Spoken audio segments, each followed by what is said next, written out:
put your phone or device aside and immerse yourself in this audio story. Perfect for listening on the move, while relaxing, or for bedtime listening.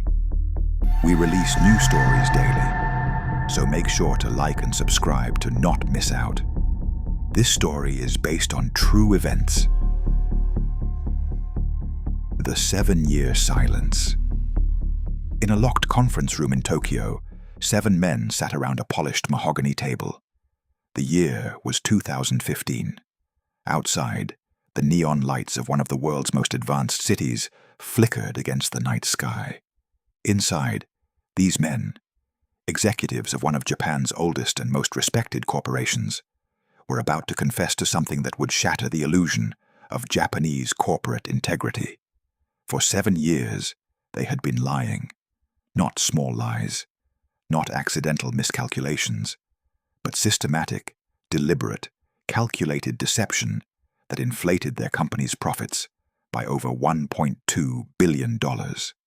This is the story of how Toshiba, a 140-year-old technology giant, became Japan's Enron, and how the pressure to succeed in silence created a culture where truth became negotiable, numbers became fiction, and honor became a mask for fraud. Toshiba wasn't just any company.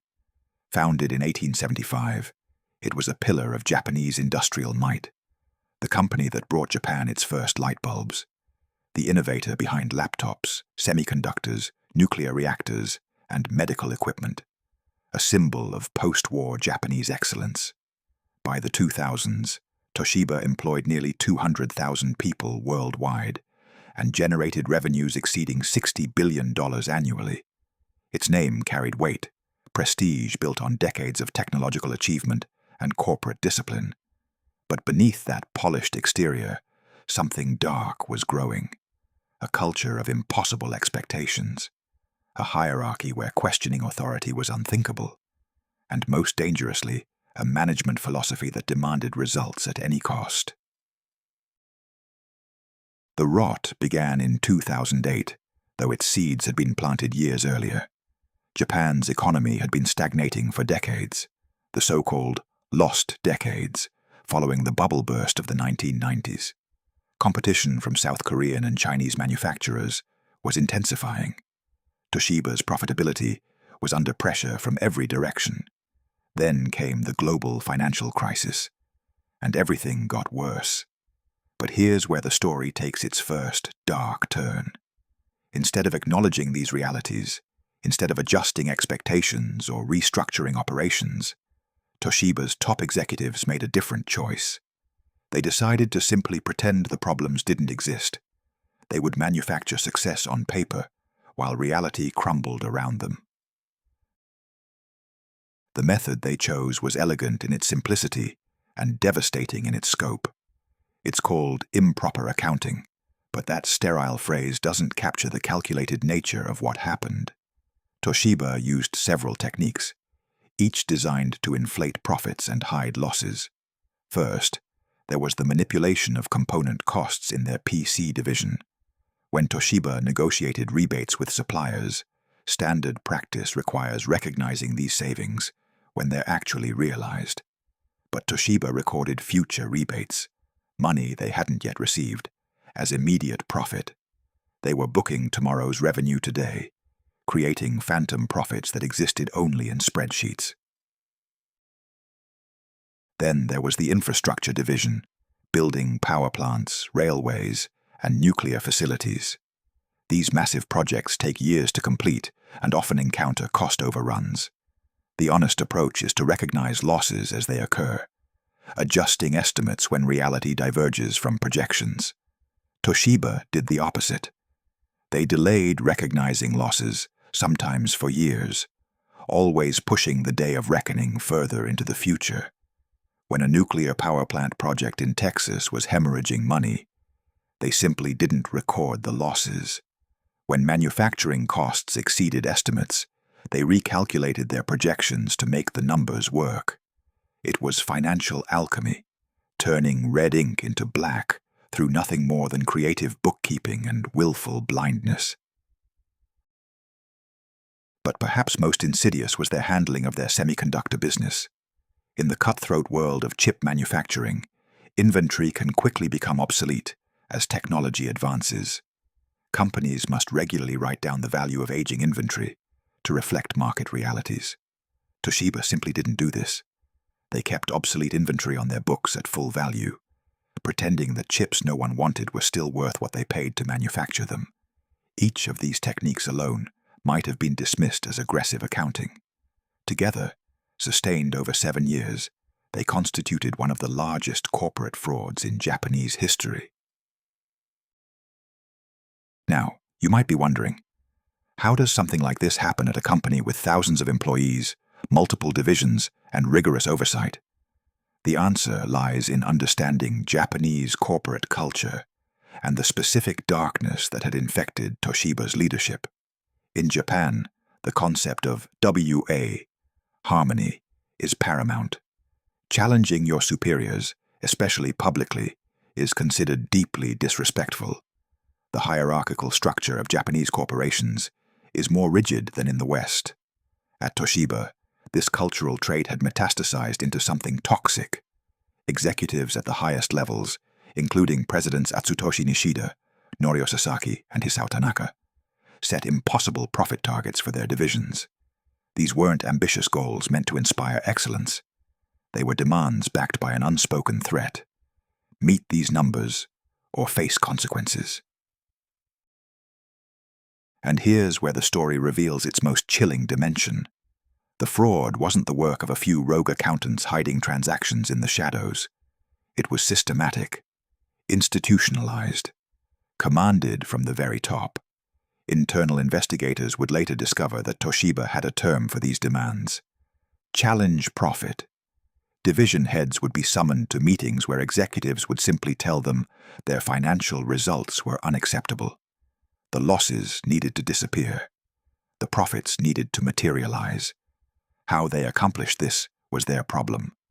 One division president testified that he was called to more than 50 such meetings over several years.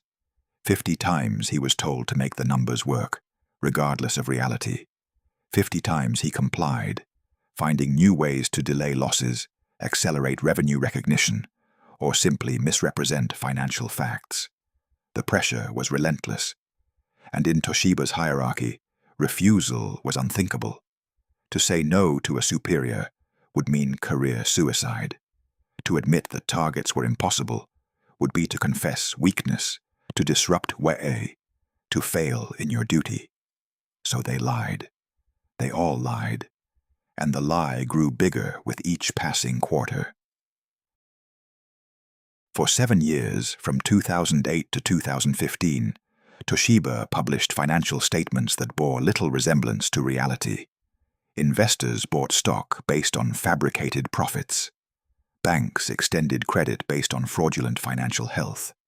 Employees made career decisions based on a company that didn't actually exist, at least not as the numbers suggested. The scale was staggering.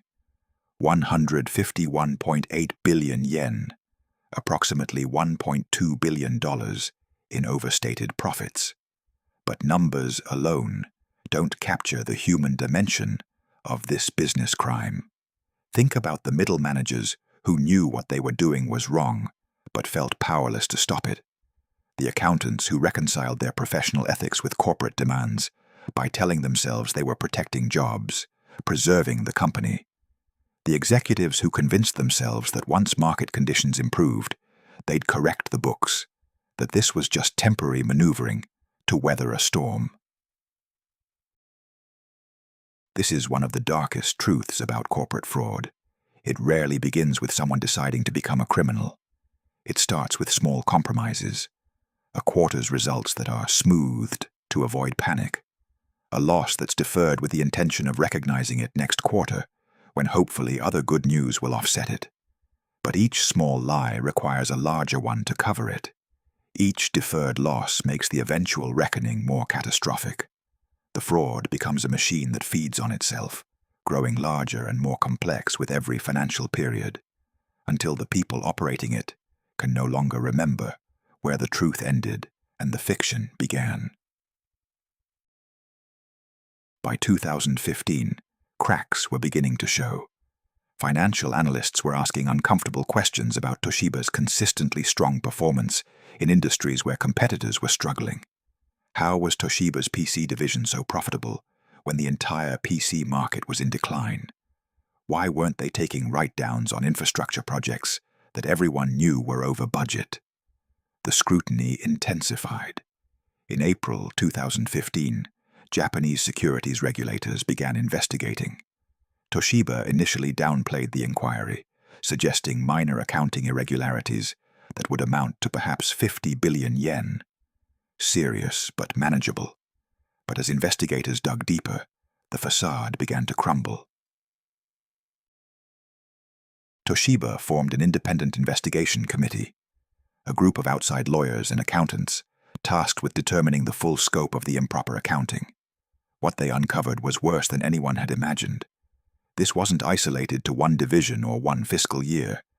It was pervasive, systemic, orchestrated from the executive suite and executed across virtually every major business unit. The committee interviewed over 300 people. They reviewed hundreds of thousands of documents, and they discovered something that shocked even seasoned fraud investigators. 3 consecutive CEOs had been directly involved in demanding the manipulated results. Atsutoshi Nishida, who led Toshiba from 2005 to 2009. Norio Sasaki, who took over until 2013. And Hisao Tanaka, who was president when the scandal broke in 2015.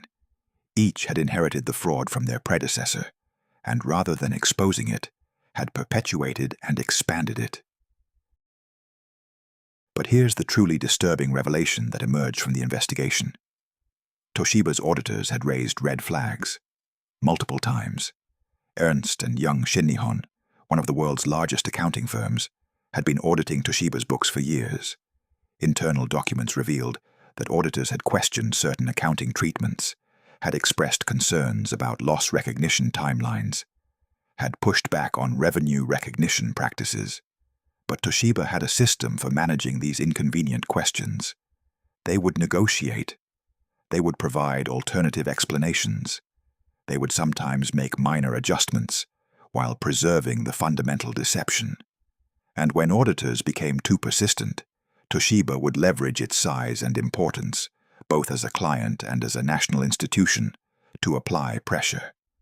The relationship between auditor and client had become inverted. Instead of the auditor challenging the company was managing the auditor. It's a pattern we've seen in other major frauds. Enron and Arthur Andersen, WorldCom, Olympus. When a company becomes too important, too prestigious, too embedded in a nation's economic identity, the normal checks and balances begin to fail. Everyone has too much to lose from the truth coming out. In July 2015, the independent committee released its report. The findings were damning and exhaustive. Toshiba's senior management had systematically and deliberately overstated profits by 151.8 billion yen over 7 years. The fraud touched multiple business segments and involved numerous executives at the highest levels of the organization. The committee concluded that Toshiba had developed a corporate culture where management pressure to meet unrealistic targets led to systematic accounting fraud. The reaction in Japan was seismic.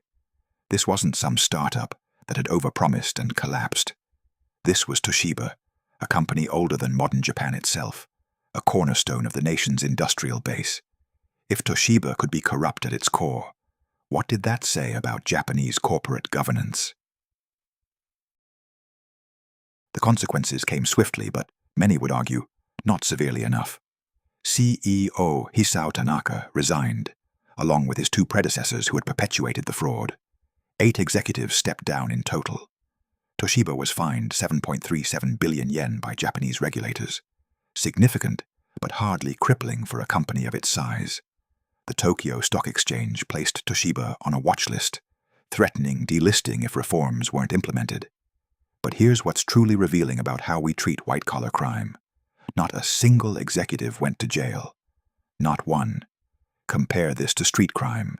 steal a few $100s from a convenience store, face years in prison, deceive investors out of more than $1 billion, and you resign with your pension intact. The message was clear. Corporate fraud, especially at major institutions, is treated as a governance failure, not a criminal enterprise. But the market exacted its own punishment. Toshiba's stock price collapsed, wiping out billions in shareholder value. The company's reputation, built over 140 years, was shattered. Credit rating agencies downgraded Toshiba's debt, making it more expensive to borrow. Business partners and customers began questioning whether they could trust contracts with a company that had lied about its financial health for 7 years. And then, as often happens with corporate fraud, the initial scandal revealed even deeper problems. In 2006, at the height of its hubris, Toshiba had made a catastrophic decision. It acquired Westinghouse Electric Company, the American nuclear power division, for $5.4 billion. At the time, nuclear energy was seen as the future, a clean alternative to fossil fuels, a technology where Japan and the United States could dominate global markets. But Westinghouse was a disaster. Cost overruns on nuclear plant construction in the United States spiraled out of control. After the Fukushima nuclear disaster in 2011, public opinion turned against nuclear power, killing future projects. Westinghouse was hemorrhaging money, and because of the accounting fraud, Toshiba's actual financial position was far too weak to absorb those losses. In 2017, Westinghouse declared bankruptcy, and Toshiba was forced to recognize losses exceeding $9 billion. The company that had once been worth over $40 billion was now on the brink of collapse. To survive, Toshiba was forced to sell off crown jewels. Its medical equipment division sold to Canon. Its television business licensed to Chinese manufacturers. Most painfully, its prized memory chip division, the one segment that was actually profitable and world-leading, sold to a consortium led by Bain Capital for $18 billion. Toshiba, once a symbol of Japanese technological prowess, was being dismembered and sold for parts. Employees who had devoted their careers to the company watched divisions they'd built being auctioned off to foreign buyers. Shareholders who had trusted the company's financial statements saw their investments evaporate, and the broader Japanese business community was forced to reckon with uncomfortable questions about their corporate culture. Because here's what the Toshiba scandal revealed.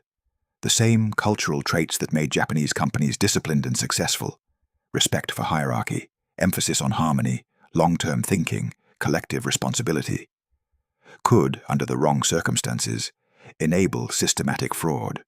When respect for authority becomes unquestioning obedience, when harmony means silence in the face of wrongdoing, when collective responsibility means no individual accountability, the system breaks down.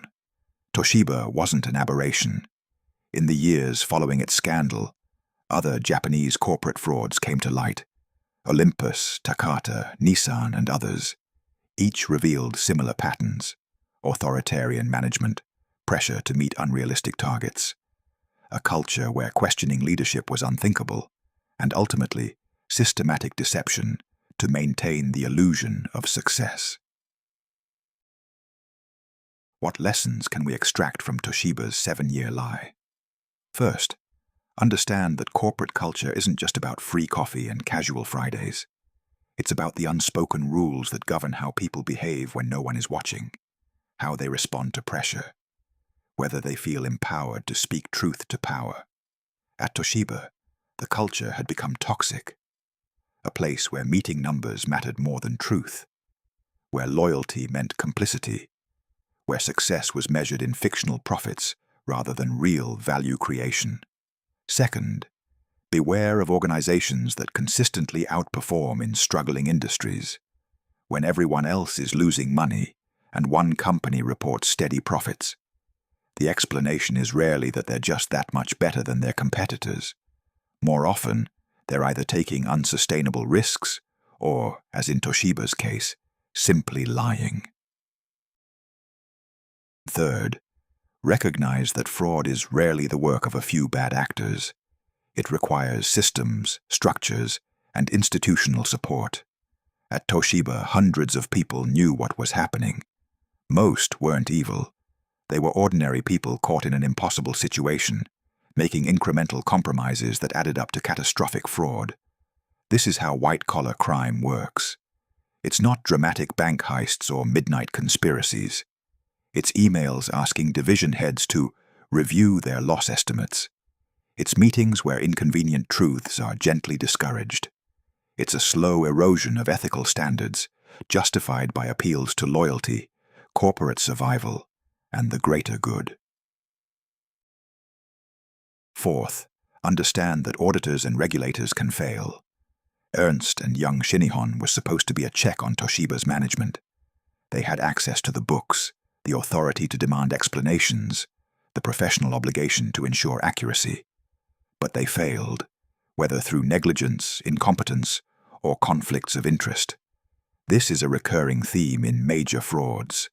The gatekeepers become compromised, captured by the very institutions they're meant to police. As an investor, as an employee, as a stakeholder in any organization, you cannot blindly trust that someone else is ensuring integrity. Vigilance is everyone's responsibility. Fifth, note how differently we treat corporate crime compared to other forms of theft. The executives who orchestrated this fraud walked away with their reputations damaged, but their freedom intact. No criminal charges were filed in Japan, though some civil suits proceeded. Compare this to how we treat someone who commits welfare fraud for a few $1,000s, or someone who writes bad checks, or someone who shoplifts. The disparity reveals something uncomfortable about our justice system. It's remarkably lenient when the criminals wear suits, and the victims are dispersed among millions of shareholders. This isn't just about punishment. It's about deterrence. When executives can commit billion-dollar frauds and face consequences no worse than early retirement, what incentive is there to maintain integrity when the pressure to meet targets becomes overwhelming? Today, Toshiba exists as a shadow of its former self. The company survived, technically, but only by selling off the profitable businesses that made it great. What remains is a smaller, weaker entity focused on infrastructure and industrial systems. In 2023, the company was taken private in a $14 billion deal, delisted from the Tokyo Stock Exchange after 74 years. The mighty had fallen, brought low not by technological disruption or market forces, but by the most mundane of corporate sins: lying about money. For the broader business world, Toshiba stands as a monument to the dangers of corporate culture gone wrong. It's a reminder that integrity isn't just a feel-good value. It's the foundation on which sustainable businesses are built. Without it, even centuries-old institutions can crumble. It's a warning about the pressure to meet Wall Street expectations, to maintain growth at all costs, to never admit weakness or failure. That pressure creates perverse incentives: to prioritize short-term numbers over long-term health, to hide problems rather than address them, to preserve the illusion of success even as reality deteriorates. And perhaps most importantly, Toshiba teaches us about the power of questions. How many people inside that company knew something was wrong but remained silent? How many had nagging doubts but suppressed them out of fear or loyalty? How many times could the fraud have been stopped if just one person in that chain of command had said no loudly enough? In the end, corporate fraud persists, not because criminals are clever, but because ordinary people choose comfort over courage, compliance over conscience. So we return to that conference room in Tokyo, to those 7 men confessing their 7-year lie. They bowed deeply in the traditional gesture of apology. They spoke of shame and dishonor. They promised reforms and renewed commitment to integrity. But words, even sincere ones, cannot unwind the damage, cannot restore the billions in destroyed shareholder value, cannot give back the careers of employees who lost their jobs when divisions were sold off, cannot rebuild the trust that takes generations to earn and moments to destroy. The Toshiba scandal is a dark business story not just because of what happened, but because of how easily it could happen again. The pressures that created it, to meet targets, to satisfy investors, to preserve reputation, exist in every major corporation. The cultural dynamics that enabled it, hierarchy, loyalty, silence, exist in many organizations, not just Japanese ones. The rationalizations that sustained it, protecting jobs, maintaining stability, waiting for conditions to improve, are universally human. Toshiba's executives didn't wake up one morning and decide to become criminals. They made small compromises that became habitual, then institutional, then impossible to unwind. They told themselves stories about protecting the company, about temporary measures, about intentions to make things right eventually. And by the time they understood the magnitude of what they'd done, they were trapped in a lie too big to escape. In the annals of corporate scandal, Toshiba holds a unique place, not as the largest fraud, but as perhaps the most institutionalized. This wasn't one rogue CEO or a criminal conspiracy. It was 3 successive leaders, dozens of senior executives, hundreds of managers, all participating in a fraud that everyone knew about and no one could stop. That's the real horror of this business crime. Not that it happened, but that it was normal. Not that people lied, but that lying had become standard operating procedure. Not that the truth was hidden, but that everyone had agreed to pretend together, to maintain the fiction until reality became undeniable. And so we're left with an uncomfortable question. How many other Toshibas are out there right now? How many companies are hiding losses, inflating profits, delaying reckonings? How many boardrooms house silent conspiracies? How many balance sheets are built on fabrications? How many prestigious institutions are monuments to lies that haven't yet been exposed? We'll never know until the moment of revelation, that press conference, that regulatory investigation, that whistleblower who finally breaks the silence. Until then, the numbers look good, the stock price holds steady, and everyone agrees to keep pretending, just like they did at Toshiba for 7 long years. Subscribe and listen to our next story below.